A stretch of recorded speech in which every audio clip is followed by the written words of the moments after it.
Yo, week 15, Matt. And when things couldn't get any crazier, they did. I don't know how every single week we should start like betting, like on like what is the next craziest thing that's going to happen. We saw some season-ending injuries, big names, and we saw a grandpa come out of retirement, Philip Rivers. Who would have thought? If I told you going into the last episode when we booted up week 14 episode, and I was like, Philip Rivers is back in the NFL. You wouldn't believe me. No shot. None at all. No. No, but we did we did see, who saw Daniel Jones' injury, we talked about him, a fracture in his leg or whatever. We didn't think it was going to be a season-ending injury of the other leg, and it's his Achilles. Another Achilles injury, by the way. Like, I swear this is these past 3 years, this is just it's running wild with that Achilles injury all of a sudden. Yeah, you texted me right away. You were like, "What is up with these injuries on the Achilles?" It's weird. So yeah, Daniel Jones out for the season. They're working out Philip Rivers. Interesting choice, but Zach Ertz tears his ACL. He was on a 1-year deal. All things are pointing to he's done now. Good career, but sucks when it goes out like an injury like that. Yeah, and like I was telling you, really sucks when Eagles are twice on the schedule coming up in the next 4 weeks. Could have made his last little farewell in Philly, so that really does suck. I hope he still travels with the team. Yep. Yeah, no, it looked like he still had some juice left. He could have gone another year, 2 years, who knows? Been that traveling vet, who knows? But he's probably done now. Another weird one we saw, we talked about it last week. T. Higgins, is he going to clear protocol?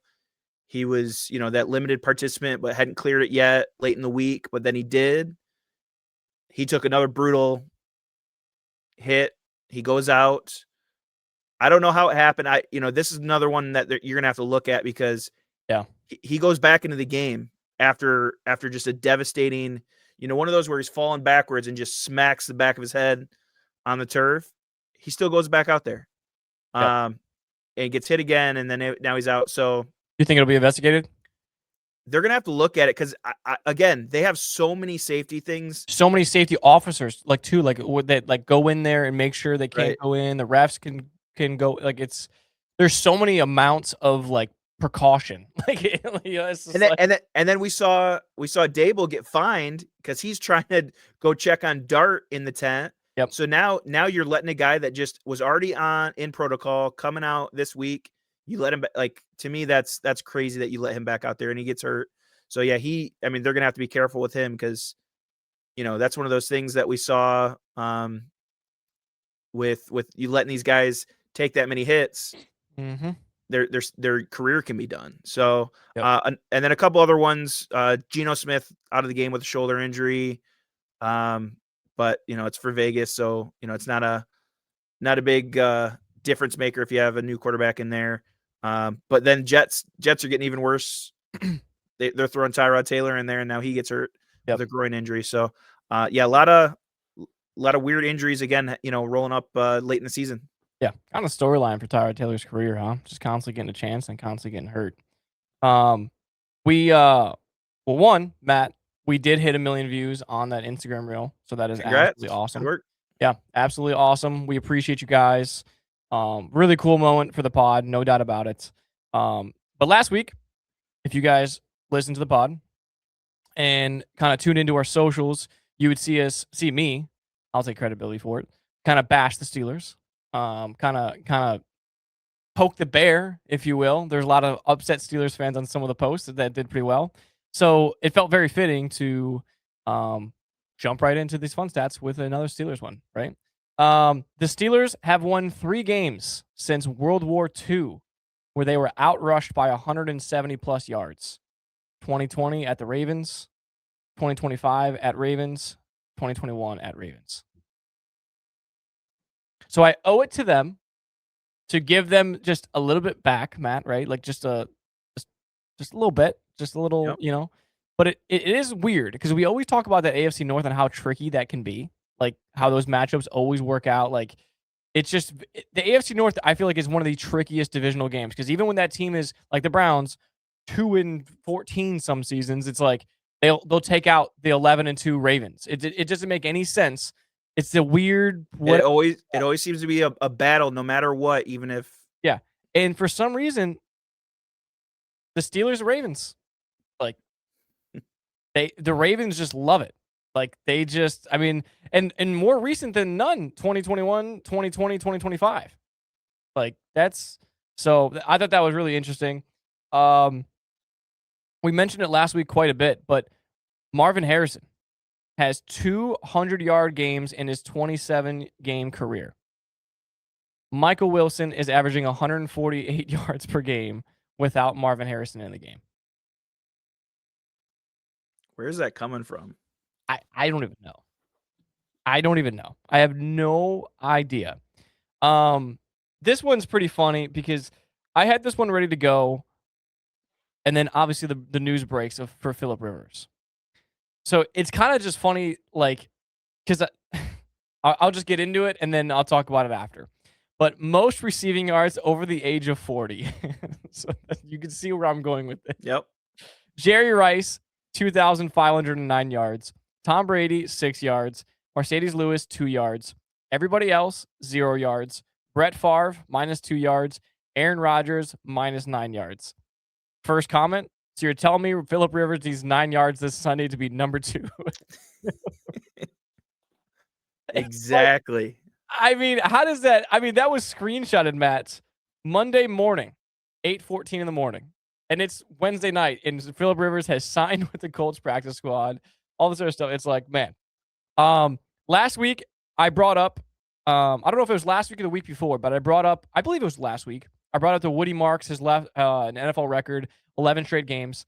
He continued that, Matt. If you were wondering, he continues to break the record. He left a consecutive 12 games with an injury. And I had to talk you out of taking anytime touchdown this week, just so we're on the same page. But he's been coming back and playing well. That's right. So that's why I like it. Obviously, Eagles are under the spotlight, and so I have to, whether it's a good stat or a bad stat, I have to give you these stats. It's my job. A.J. Brown has 24 catches for 352 yards and 2 touchdowns over the last 3 games. He had 3 straight 100-yard receiving games, and the Eagles are 0-3 in this stretch. Matt, we mentioned teams targeting Devo wide receivers and feeding them to an unhealthy amount where you change the game plan, you change the scheme. Even though the scheme wasn't working that great, the wins were still piling on. You change that scheme, turnovers ramp up, team morale goes down. Even farther than it was. I know it's brutal. I mean, I love it. You and I both, kind of talked about AJ Brown needing to get going, and he started it, but to the detriment of the Eagles themselves. Like it looks like they've lost their identity. They don't know how to, close out games. They don't know how to win games anymore. It's a weird crisis to have as you roll through this back half of the season. It's not a good time to lose all thoughts of how to play football. Absolutely. It's really funny though, because this whole podcast episode, I feel like, is going to be surrounded with just like, well, the first half of it is going to be surrounded with just like Philip Rivers, right? Everything is just, it's shocking news. It's crazy. Do you think, Matt, that he saw Matthew Stafford sneaking up on him on passing yards? I don't know if you saw this or not. Philip Rivers, 63,440 passing yards. Matthew Stafford, 63,163. That would be right one there. more. That would be one more Matthew Stafford game to pass him up on the all-time passing leader. And all of a sudden, he comes back. Timing is perfect. I don't know. But Philip Rivers, even if he comes back, he's still got to actually get some yardage to stay ahead of him. So he actually might go farther back. Who knows? No, actually, fun fact though, which take this for what you will. The production meetings showed that Philip Rivers has been running the same exact offense as the Indianapolis Colts for his son's high school team this season. Him and Shane Steichen has been in contact almost every single week together. So that's where it's going to get real interesting of yes, he hasn't been playing, but he knows the system that they're running and he understands it all. And we talked about pre-production for this episode.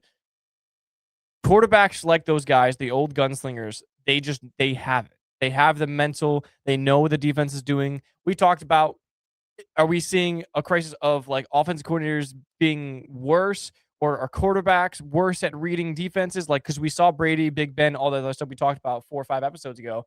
So, like I talked about, it's gonna be real interesting to see the Colts what they decide. I mean, right now he's on the practice squad, so I mean, you don't just do that without the intention to have him do something, I guess, right? The last one I have for you guys though, the team with the worst record in the NFL. 2021 Giants, 2020 Jets, 2019 Giants, 2018 Jets, 2017 Giants, 2016, 15, 14, and 13 Jets. There's one thing, Matt. New York is pretty damn consistent. I know. What are we going to see this year? Maybe It's both. gotta be Jets. Maybe a tie. Maybe a little tie. tie. Yeah, maybe a little tie. Raise both hands up. These are the winners. Oh man, that's all I have for us though on those ones. It's been crazy, Matt. It has been absolutely crazy. Before we do transition to that though, to the matchups like we normally do, Matt, you have a fun little yeah. I wanted to talk about, it came to mind when we're talking about Phillip Rivers and this maybe weird, maybe historic comeback, right? By the way, you're on board. Absolutely. Yeah. I think it's one of those things where someone your age. I'll give you one, off the top of my head, right? It's like you see a guy like Tony Romo break down on the broadcast. He's reading it and predicting the play from the booth, right? Right. So if you've got a guy like this that has the IQ, football IQ, he can read a defense. His mind is still sharp, right? I mean, like you're saying, if he's still kind of going through these play calls and doing it with his son, then that's half the battle. But the other half is the physical aspect of it. So I thought of a couple maybe not so realistic people you want to come out of retirement before you see Phillip Rivers out there. Okay. Or who you think could come out right now, who should be on this, if you're thinking of this weird historic comeback, who else could you throw out there? So do you have any names now that we have actually seen it? Some guy that's been retired for a couple of years, who do you think is still slinging out there, or who would you like to see, get another NFL down? Realistically, I think both of us were thinking the same thing. I'd go Matt Ryan over that right away. Top of my list was Matt Ryan. Brady's not going to come out just because he's already part owner of the Raiders. He's got the whole broadcast thing going on. So that, as much as the Green Goblin mask is speaking to him in the closet, he's not coming back. Yep. So Matt Ryan would be the realistic go-to. I don't know if there's more. I don't know if I have any more realistic go-tos, like other than like. It may not be realistic to some people, but like, give Johnny Manziel a call, man. Give Johnny Manziel a call. No shot. Dude, what are you talking about? No, that'd be funny to see. No, so here's Matt Ryan for sure coming out of the booth. I mean, he still looks, from what I can see when they show him on the booth, he looks fit, right? He still looks in good shape. When you looked at Phillip Rivers in his practice gear, he's got that dad bod going on right now. He even talked about in the presser, like his weight's not where it used to be, right? I mean, I think he literally, hit it on the head, but Matt Ryan would be my top choice. We talked about it before. Here's one I wanted to throw in there is the emergency goaltender, Joe Flacco. Someone said the Browns were going to cut him so that way he can go play for the Colts. Let him just be the one that just comes in and fills in that spot. Here's one for you when we're talking about just, with the Colts organization, they're trying to do something with someone that's familiar with it. What about Andrew Luck? What about a young guy that obviously we knew he had the talent. He had the smarts. Well, Peyton Manning. To me, Peyton Manning would be a funny one. All right, here's a couple. Cam Newton. I don't know. I know these That just past. ruins the culture. I know, but these past couple years, he's talked about. I'm just as good as any of these 32 starting But he quarterbacks. hasn't been. Remember when he went back to the Patriots? It's like I know, but he talks the game as though he could come back. they could Maybe sign me. I could talk all I want. I'm not gonna I mean, do it. I agree. I mean, hey, the So, run game would be a little scary though. I will give you that. The run game would be a little scary. JT and Cam Newton on the read yeah, option. I yeah. mean, that'd move the offense down the field. Do we give Kaepernick a chance finally? Is this his He opportunity? called the 49ers up. And what happened? They said no thanks. Oh, okay. Yeah. They rather have Um, Brock Purdy and Mac Jones. all right, here's a couple unrealistic ones, but when I think of Phillip Rivers and this type of legacy quarterback, Ben Roethlisberger. I know I was gonna name it, but I don't think he'd ever play outside the Steelers uniform. I was gonna I throw that agree. in, but that's why I didn't say him, Big Ben. He's yeah. young. He's younger. He honestly, but there's no way his body's gonna let him do No, that. he was on a limp the last like 5 years of his career. But honestly, I might think He could sling it still. If you could just hit him, like if it was flag football, he's my guy. that led me down to thinking of Donovan McNabb. He'd do it. Another big body dude that would just throw the ball. Vic. Yeah. He'd still be quick. He's probably fast as shit. He's been coaching, right? So I think he's we talked about Tony Romo. Tony Romo kind of fits in this same category of old guy that still has the smarts. Yep. Could he go out there one last, couple more games and throw it? That'd be an interesting one. All right, last two I got for you. Last one I got for you. Drew Brees. Ooh. If that shoulder is back, Yeah, I feel like he's generally the one that retired because he had nothing left on that wing. You know what I mean? Like I know. he didn't have nothing to give. Like he wishes he could. Yeah, that would be wow. That's my last one that I think like it would be really cool to see him come back and just throw a couple more. Honestly, I didn't even think of Eli. To me, he's Phillip Rivers. It's about the same. Yeah, same. About the same career. Oh, more Yeah. Super Bowls. That would be craziest thing though out of all this. While we're transitioning into the matchup stuff, that would be the craziest thing, right?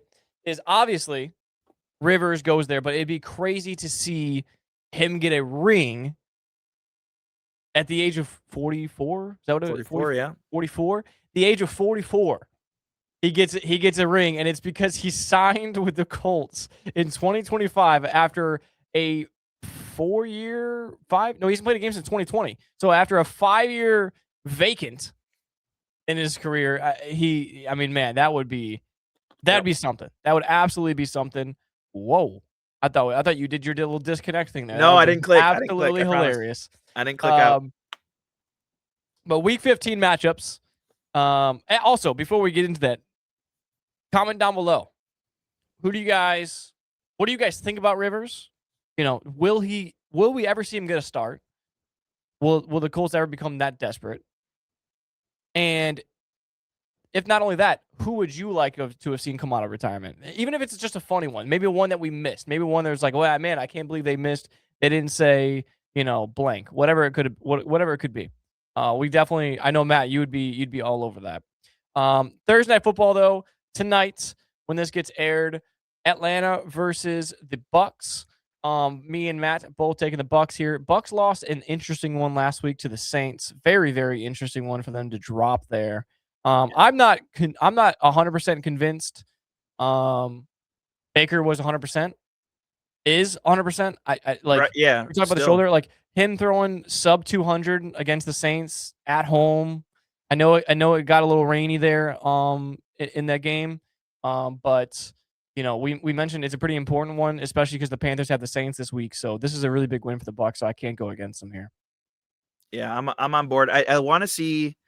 I think we talked about it last week. I want to see Mike Evans, suit up, get out there, help with this offense because, last week we saw struggling offense, and that it's that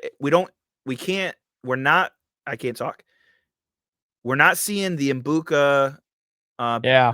Baker connection that we saw the first half of the season.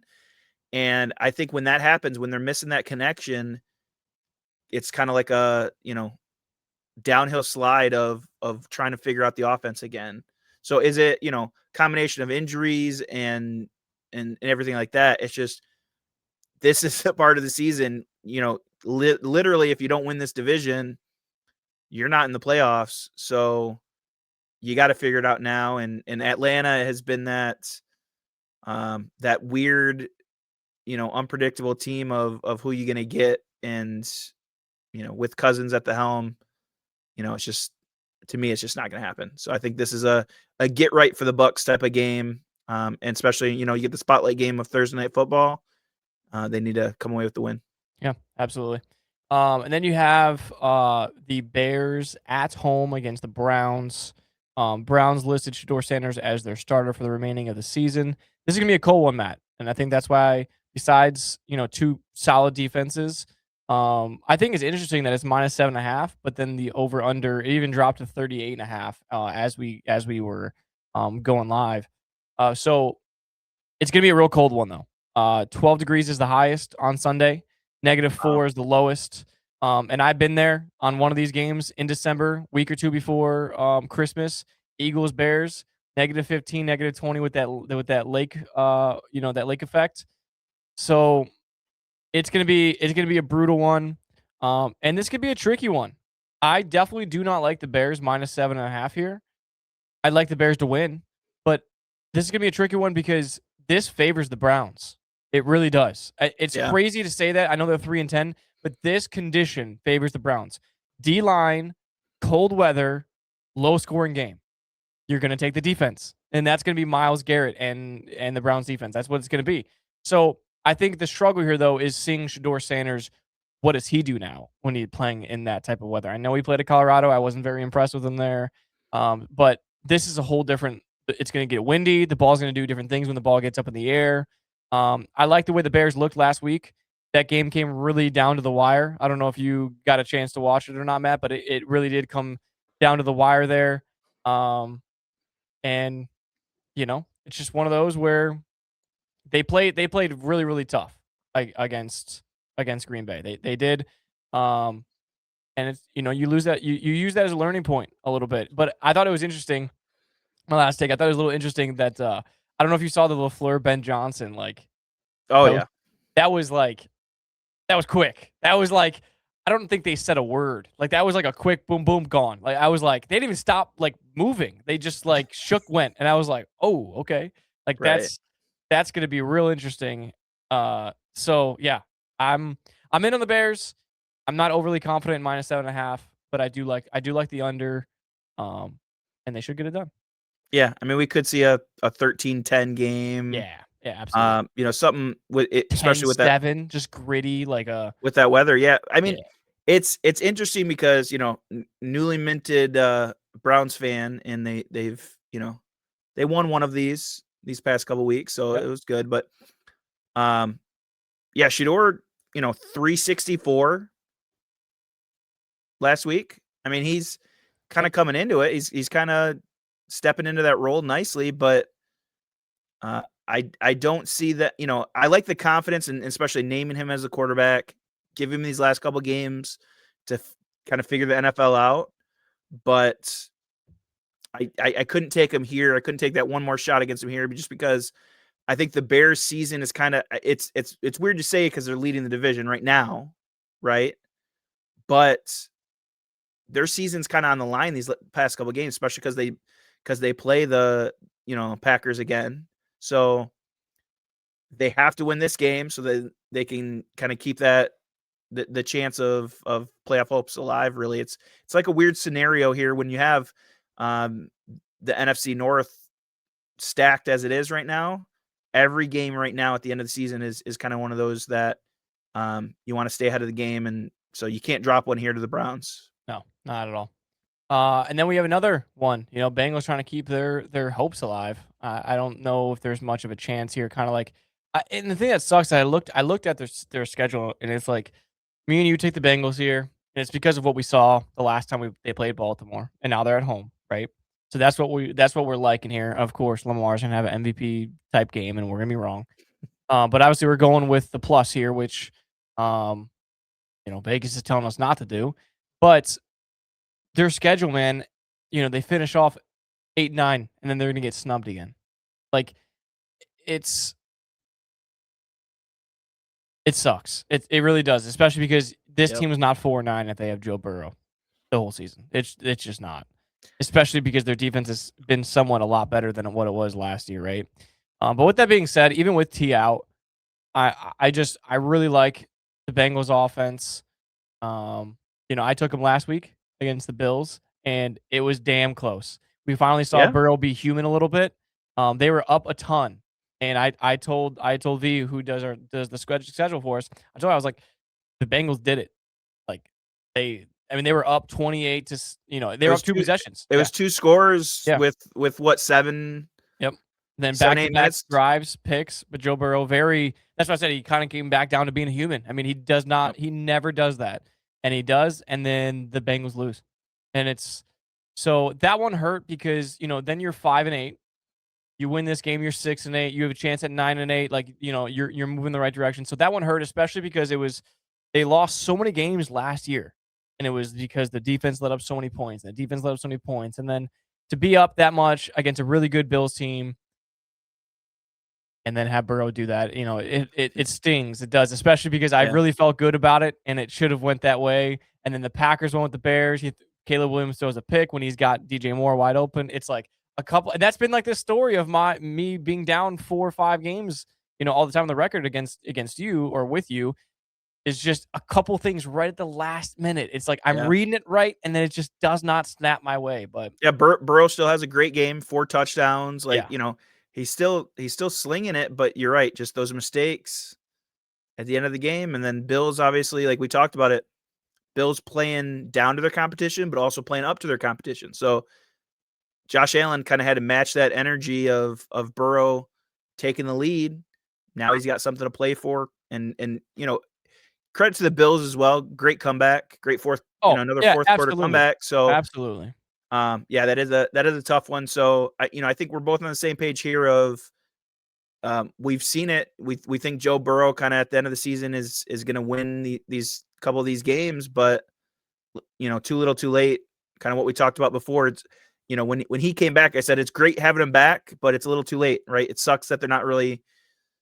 I mean they were playing for something. They still have a chance, right? But it sucks that he's coming back, but realistically they're out Yeah. of contention.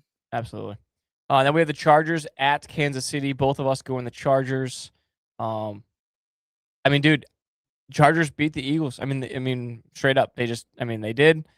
And even with Herbert only throwing 139 or whatever the hell it was with a broken hand, obviously Right. not his throwing hand, but still, we saw some good runs out of Hampton. So that was that. I mean, not fun to see on the Eagles, but I mean, it was good to see him back.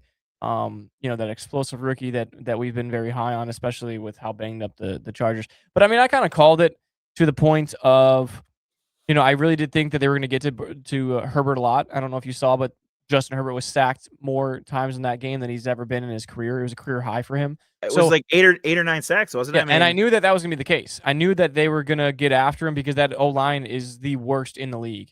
And Yep. that still scares me going into these things. That's why the Kansas City Chiefs are still favored, is because like Herbert's banged up, the O-line's bad. Like it's not looking great.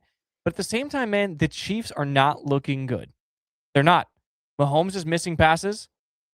It's Yep. funny because not even the commentators can admit to that, and it's shame on them because when things go right, they can't get his name out of their mouth. But then when things go wrong, the wording of that was the Chiefs are 3-10 on passes on third down. No. Patrick Mahomes is 3-10 on He's the passing one. attempts on Yeah, third he's the down. one throwing it back He's the there. one throwing the football. So it's just crazy to me that we give him all the praise, but then when things go bad, we can't do it. Because that's what bothers me about Jalen Hurts. Yes, Jalen Hurts had a terrible game. If you look at some of the interceptions, they were tight windows. But at the same time, he is the only quarterback besides Tom Brady to have the stats To have 7 total touchdowns in 2 back-to-back Super Bowl or in his two Super Bowl appearances, and it's Tom Brady and Jalen Hurts.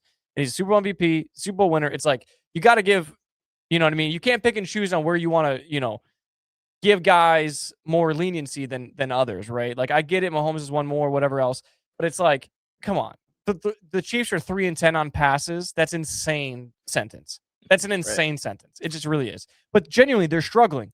Like if you watch it, I sat down, I watched the game. I mean, dude, Kelsey, right in his hands, drop. Rashee Rice, right in his hands, drop. Someone off the chest, drop. It's like, I mean, Butker off the field goal, off the post. Yeah. It's like, I mean, man, one of the comments at least made somewhat of a good sentence was everything that used to go the Chiefs' way this season, it has not. We mentioned last year, how many times did we mention on the pod that in the one-score game, how many one-score games it came down to with the Chiefs? It flipped over, they would be, 4-12, or it'd be crazy. Right. And all of those right now are just they're not going their way. It's the 50-50 coin flip that's not going their way. And that's why I have to go with the Chargers. And I'm glad you're now shifting over. With last year you were like, with all that said, okay, but I'm still going to go with the Chiefs because they're, like you said, they're getting it done somehow. So I'm glad I finally kind of hopefully converted you over to we can go against the Chiefs now. I mean, this is the year that it's not quite falling their way, and obviously they are starting to lose these games. So after seeing a great team victory last week against the Eagles, I think they can still now 2 weeks in a row take down two of these seemingly juggernauts, that where we think before unbeatable. I think now this is their chance to continue this great season after dropping a couple. I think against the Chiefs is where you have to get it done now, back-to-back weeks. Yeah, especially with the Broncos, man. I mean, the Broncos 10 straight. They're just rolling through, climbing up that AFC West. I mean, eventually here we're going to be talking about how they clinched winning the division if they don't get stopped here pretty soon.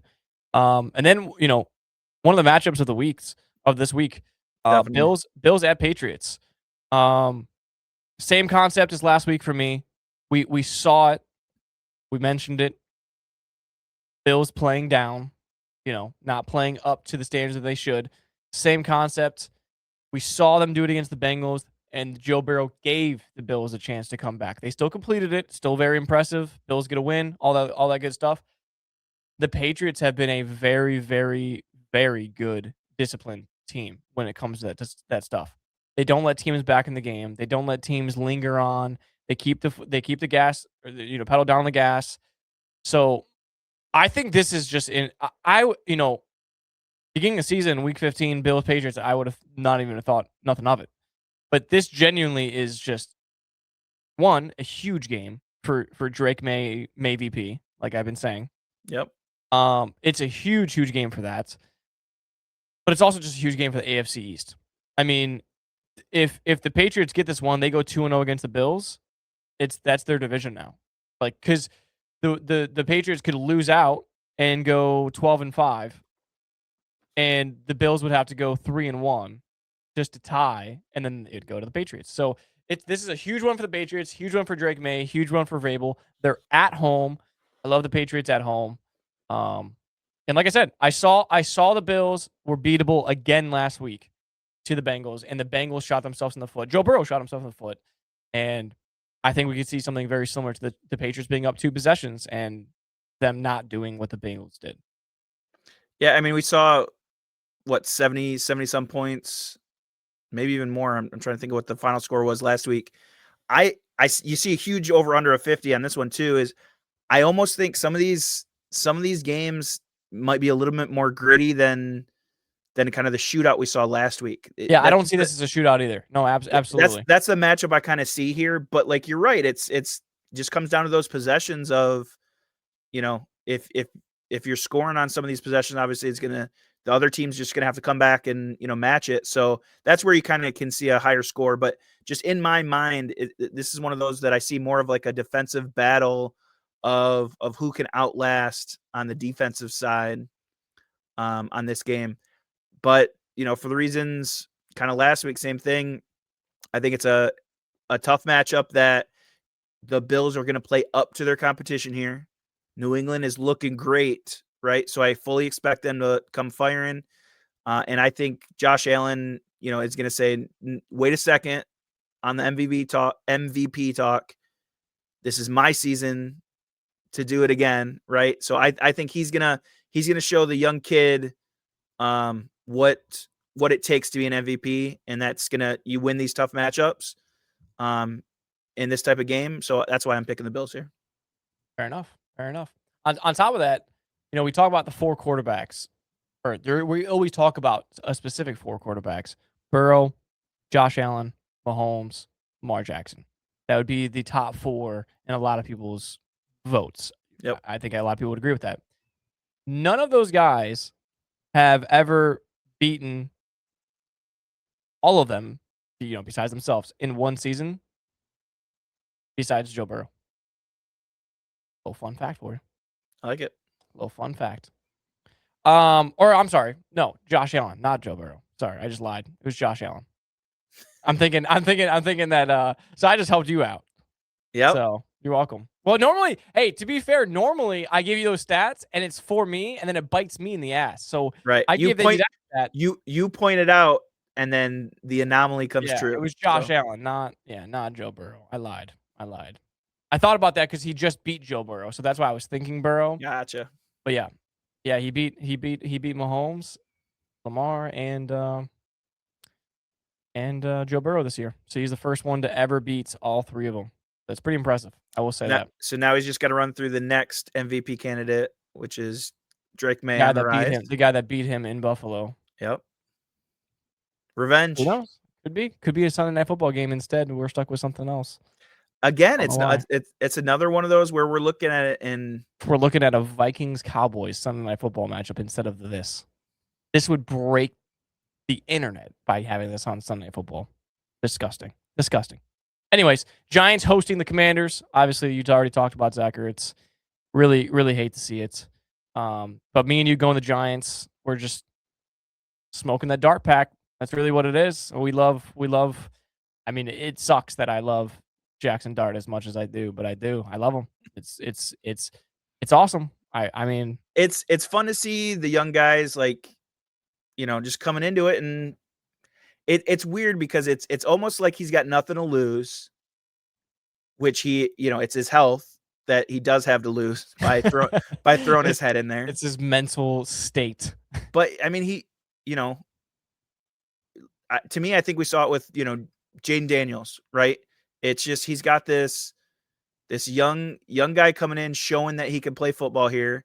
Same thing with Jackson Dart. He's coming in, he's got the opportunity now, so he's just as a rookie, he's just coming in trying to do his best. And this is a weird matchup because it might be Mariota again, because Jaden Daniels again got hurt.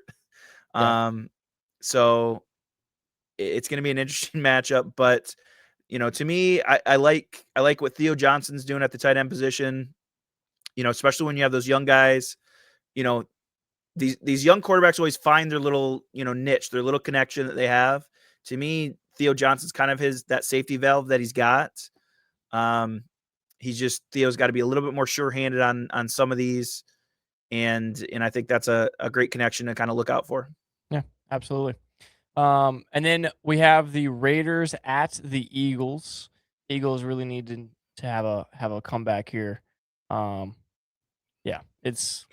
they gotta figure something out because me and you texted and we were talking about it. What Kevin Matillo did to me. Yeah, I mean this. It's not ideal. Thanks for laughing at my pain. I appreciate that. I shared a really close moment with you, and this is what I get. Listen. It's bad. It's really bad. I told you though. The offense has to figure this out. Let me know. Go ahead. Speak your mind. Tell me what's going on with these past 3 games and what the Eagles need to do. You're 8-2.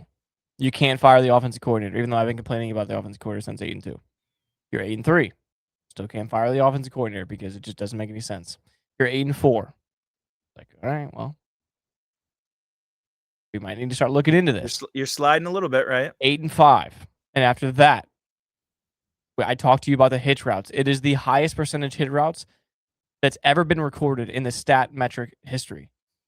Like they are like it is like the dumbest person possible calling plays. I think he has a play call sheet and it's literally 4 verticals. He flips it over and it's inside zone run. That's all he has. That's all that there is. I mean, you literally watch one of the drives. Quarterback run, design quarterback run, quarterback run, wide receiver screen. That was a on the 30-yard line play call series. And then we kicked the field goal. I don't even understand how that is even a thing. I just don't get it. And then the other one, right? 3rd and long, 7 seconds. You have a timeout. You need to kick a field goal, right? Run the ball, get 3 to 5 more yards, get a closer field goal for the kicker. They don't do that. They just literally Hurts just whips it out of bounds because he didn't want to take a risk. Misses the field goal. Like, why didn't we just run the ball then? We're scared to throw. Why didn't we just run the ball with Barkley, who has 120 something yards? It just doesn't make any sense. So you're 8-5 now. Now is the time you fire him. You still have time to build up that. I mean, like you said, we have Raiders, Commanders, Bills, Commanders. That's what we have. So yeah, the Bills is going to be less than ideal. We're probably going to get stomped by them because it's whatever. But you just build at least some type of momentum against the Raiders, Commanders, right? And just get the players happy going into playoffs because really that's all that really matters. If you have momentum going into playoffs, that's all that matters. So then all this just goes away the minute you fire him. But Nick Sirianni, best friend, got to hire your best friend as the offensive coordinator like an idiot. But I still think there's just no way. I just don't believe there might not be an episode next week if we lose this game. This would be a I'm going to go into hiding. One. Yeah, this would be a crazy one to lose. I mean, can he, you saw the Lions do something crazy, switch it, and Nick Sirianni's a terrible play call. We tried that like 3 years ago. That's what I was going to ask you. Is there any chance play call for 4 games and then they switch back? That's bad. So it's not even So it's not even worth the gamble there. So why are you a head coach then? Leader of men. And they don't even like him. Yeah. So Eagles, figure shit out, please. Figure shit out so I can be happy, please. And then we have the Jets at the Jaguars. Yeah. I mean, last week, that was the one. I took the Jag. Obviously, didn't think that would happen to Daniel Jones, but right. It goes to show you, Jags get it done. 9-4, leaders of the AFC South. I mean, obviously, we have to take them over the Jets. There's no really explanation there. Same thing with this one. Texans over the Cardinals. Texans looking really good. Really, really good. Their defense, like I said, scary. Defense is kind of what separates it for me. But at the same time, this is a team that, on the offensive side of the ball too, Nico, you love Nico still getting the ball. Yeah. I saw a stat, I don't know the exact number, but it was through 9 weeks, he was wide receiver 28. And since that's basically Davis Mills' first start, and then even with CJ Stroud's last 2, those last 4 or 5 weeks, whatever it was, he's wide receiver 2. Yeah. So he's been on a tear. Yeah, feeding it because they still got to figure out the running back position. They made the transition to Woody Marks. I like him in this game. We talked about it before. I think especially with Nick Chubb potentially being sidelined with that rib injury, that's always a tricky injury. One, you can wear the flak jacket. It's going to feel weird as a running back, but you take one more hit. That ball, yeah. You take one more hit to those ribs. So we might not see a Woody Chubb this Sunday? We might not. It might be all Woody. Might be all Wood. But yeah, against the Cardinals, it's this is one that, Jacoby is not going to save you here. No. This defense is too good. No, absolutely. Another one, man. I mean, I feel like there was 3 matchups this week that could have absolutely been Sunday night, Monday night, could have been flexed out. Obviously, being Bills, Patriots, Packers, Broncos, Lions, Rams. I just don't know how any of those don't get flexed out to Sunday night or Monday night. It just doesn't make any sense. It's a really good game here. This one, Matt, I understand your take on it before you even take it because I know how your mind works. But I mean, I guess, and I didn't think about that too. Like, I guess you need the Packers to lose, whatever. But like, I want the Broncos to lose, and then Chargers to win, and then like that thing. So that was kind of my whole thing. But the Packers look good, man. Jordan Love had a pretty solid game. Um, I think we're seeing Josh Jacobs a little bit banged up. I think that's why we're seeing him a little quiet.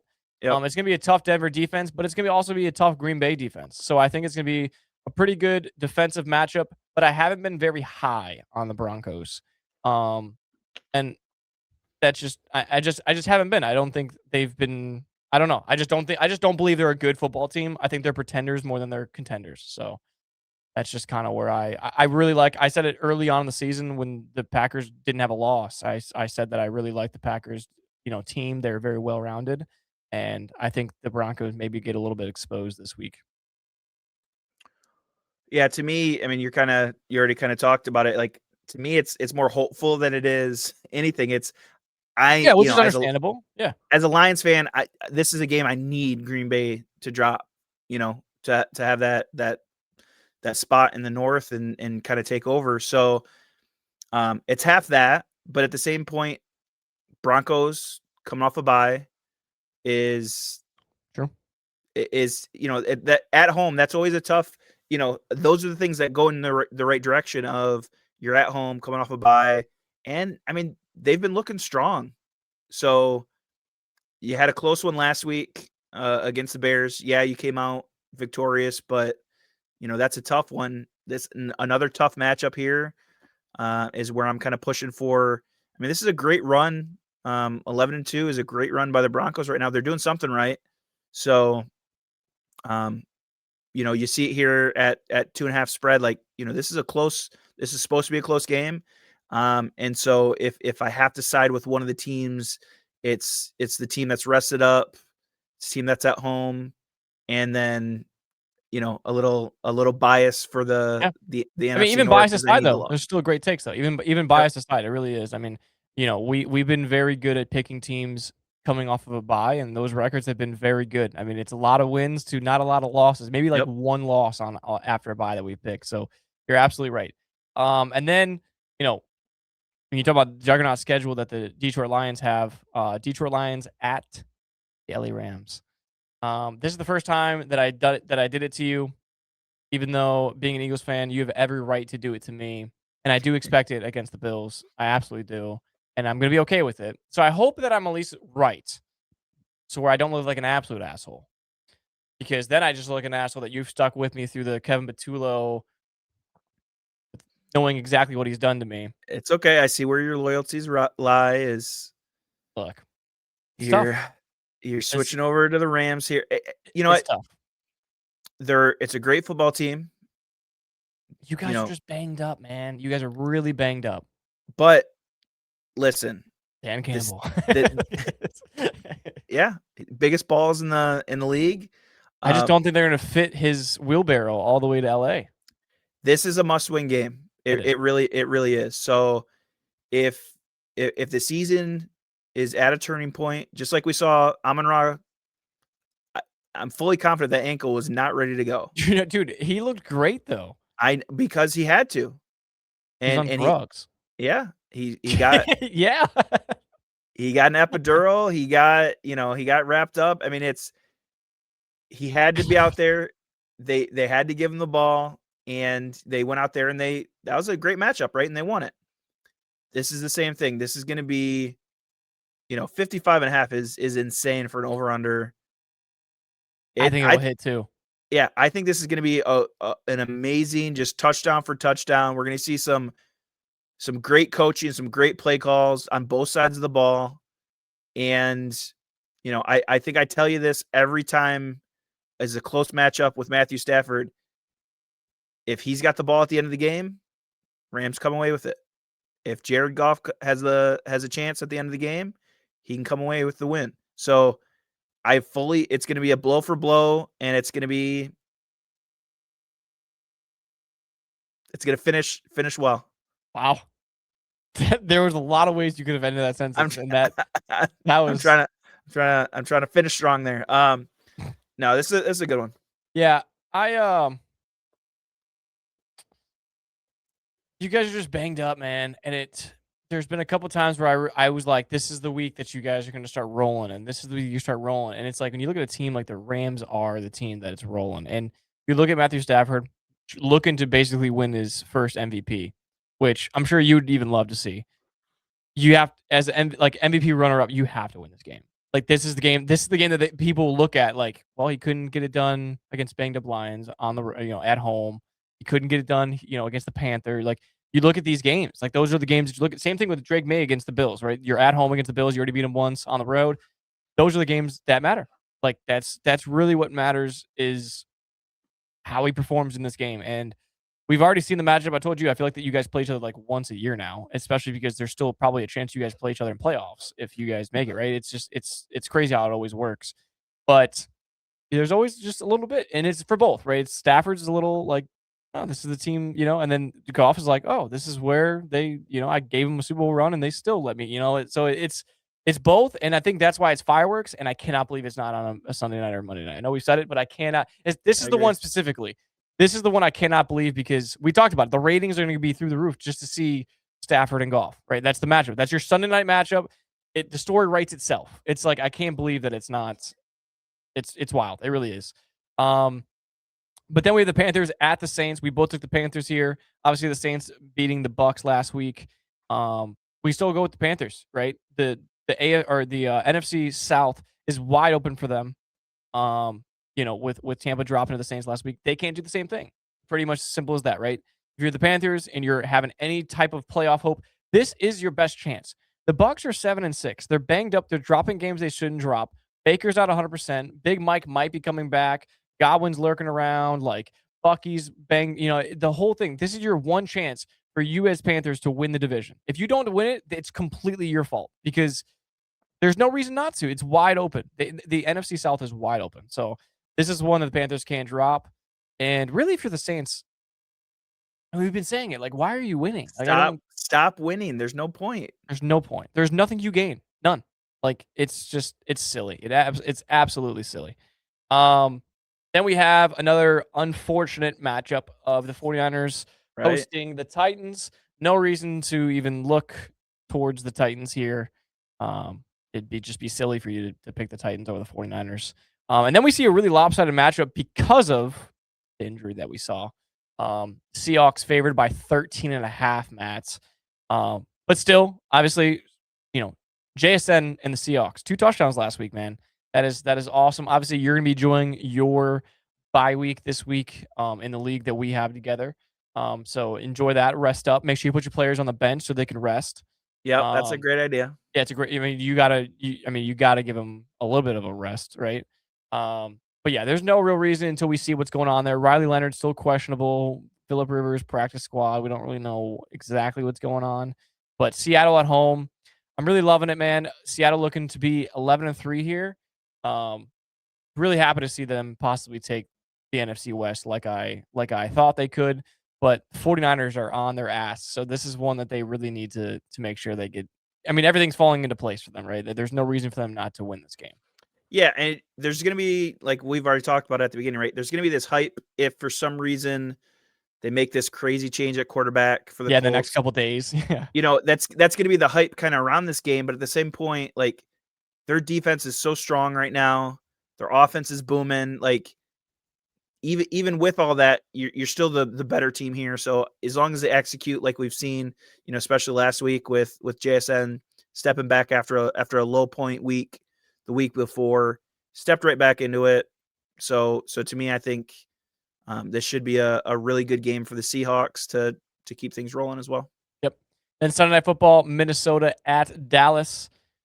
I can already see like it written on the wall. Obviously, I'm taking Dallas in this one, but JJ McCarthy threw for 160 and 3 touchdowns. And I had Minnesota fans literally telling me, and they're listening, telling me like, "Oh, he looked good last week." 160 yards against the Washington Commanders.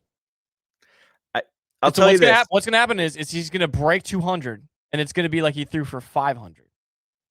I'll tell you this. That's the game plan at Michigan. That was the game plan, right? He doesn't have to do much in the air. I just don't. I don't think I've been alive for a quarterback that's got drafted top 10, and fans are okay with him throwing sub 200, just saying, "Well, hey, we don't need him to win us the game. We just need him not to." I mean, you drafted him top 10. No, wasn't it like 11 or 12? I think it was 9 or 11. Whoa, those two numbers should not be put together. But it was Too one soon. of the. It was one of the two. They But I'm just saying. they traded back. You know what I'm saying, though. You Yes, don't. no, I know, Let's see here. I'm gonna while you do Fact your check. thing, I will fact check. Yeah. And against the Dallas defense, so they could put up 200 yards now.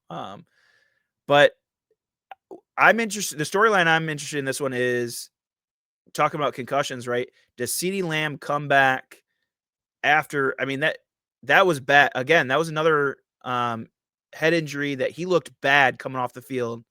So if they let him back in this, obviously Sunday night game coming from a Thursday game, you've got more time to clear protocol, but they've got to be careful with him to let him back out there. If that's the case, you got to look out for Pickens, because Pickens, when Lamb's out, has just been thriving. So, all right, what'd you find out? We were left in between, and we said 9, 11, 12. He was 10.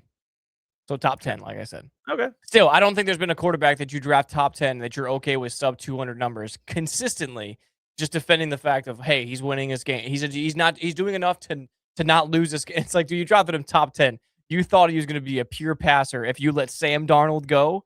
Like, True. You thought he was going to come in and throw for 300 plus and win you games, not just guide an offense to 5-8 and have Justin Jefferson go for under 10 yards multiple games. Like, if there's a defense you can do it against, that's what I'm saying. He's going to go for 200 plus, and it's going to be the greatest thing of all time. It's going to be ridiculous. Yeah. So, but yeah, something to look out to too is Pickens. That was really weird, man. Like the whole Pickens Richard Sherman thing, that was really, really weird. That like Richard Sherman was that, like, I don't know if you saw, but he was very, very like attacking George Pickens after the game of like all this other stuff. And then George Pickens had probably one of the funniest stories of all time. I wish I would have had it here, because it is one of the funniest stories of all time. It started off, Matt, so professional, and then it just got to the most disrespectful. Like, it changed within just a period. It was like professional, and then next one was like, fuck you, you clown. It was just crazy, dude. The turnaround was absolutely insane. So George Pickens and Richard Sherman have beef because of, CD going down and George Pickens supposedly not stepping up, running lazy routes, doing all that stuff when he's supposed to be the guy. What I disagree, because I think he has been the guy. I think he's been very good, and we talked about him being number 2, number 3 in receiving yards how many times this season. So, but yeah, I wish I had the tweet, because that was absolutely hilarious. And then the Monday Night Football game, Dolphins at the Steelers. Like I told you last week, Matt, the Dolphins are like sneaky.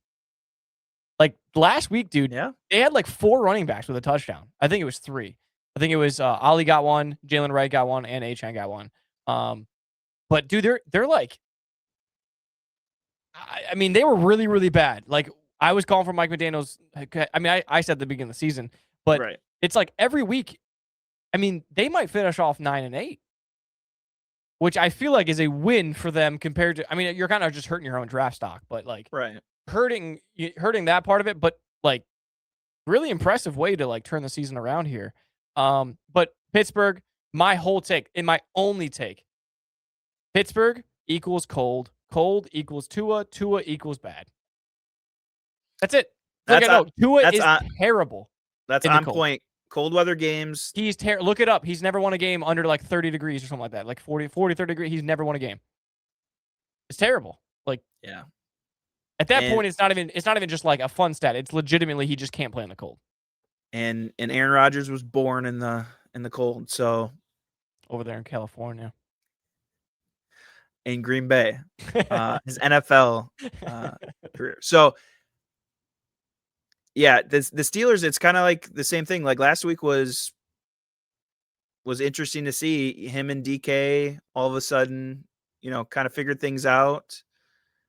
I mean, we know Aaron can just chuck the ball, and DK's that threat. So they got to keep doing that again this week. I think you already talked about it. It's a weird Monday Night Football game to have. with all these kind of matchups that we do have. The only thing I will say is, Lions have had, I think, 3 prime times in a row. So, maybe they're just giving them a break. And then we got a couple of other shit matchups. So, those are the easy ones to not have. But yeah, Steelers are kind of at risk of sliding in, out of the playoffs here almost. So they're kind of, these last couple weeks, we've got a lot of these matchups where the NFL does it on purpose, man. They shove these divisional ones right at the end, because me and you have the Bengals winning, right? Well, that's who we picked this week. So the Bengals win, Browns lose. I mean, Browns are really out of it, but like still, Bengals, Bengals get it done twice against the Ravens, and that would help out the Steelers so much. And you might even see the Steelers just end up winning the AFC North or AFC North. So it could get real tricky. But Matt, 3 weeks in a row might have been the first time in the podcast ever. I know we've never done 4. Yep. I know we've never done 4 until this week. There it is. We don't have J.R. Harvey. He had to go on vacation.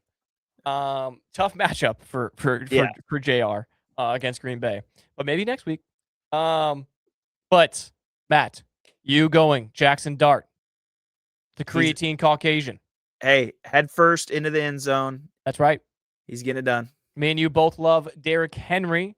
We had to put Derrick Henry in there a little bit higher, but still plus 270, $50 to win 185 and 32 cents. Get yourself something nice for Christmas on the Talks Within Reach podcast, We've been killing it. Seriously, we are definitely way up. I think like maybe 4 or 5 units, maybe even higher than that this season. I swear it's got to be higher now. We'll after we win this one, we'll do a recap for you. Yeah, we'll do a little recap and see how much we go up. That way we can post show you that you should have been tailing all season. And yeah, dude, even if it's just like $5-10, I mean, you'd be up $50 to $80 on the year if you just followed us, if you just listened to us. So yeah. Tail us on this one. Let us know if you guys do. But other than that, that is all we got for you guys. Week 15 matchups. That awesome episode. We got Christmas coming up. Obviously, thumbnail teasing a little Christmas stuff. You might see me and Matt in a Santa Claus hat next week. We don't know. Who knows? I don't know. Maybe some reindeer antlers. I don't know. Yeah, maybe something special. I mean, who knows? We might. I mean, just keep a lookout on our thumbnail. We're gonna keep adding more and more to it. But thank you guys for always tuning in.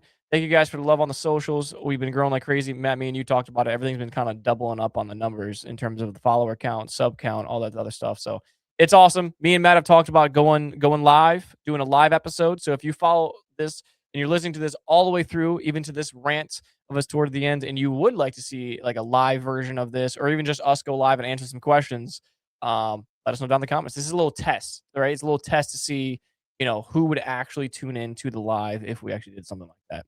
But Matt, that's all I got. You got anything else? Good. Go Blue. Too soon. Okay. Come on. Yeah. Don't check Twitter. Don't check Twitter. Don't. Yeah. No, I just was like, Ohio State. That's what I meant. I didn't mean anything else. I don't know if anything else is no coaching changes that you're talking about. Changes. No, not at all. All right, guys. We'll see you guys next week. See ya.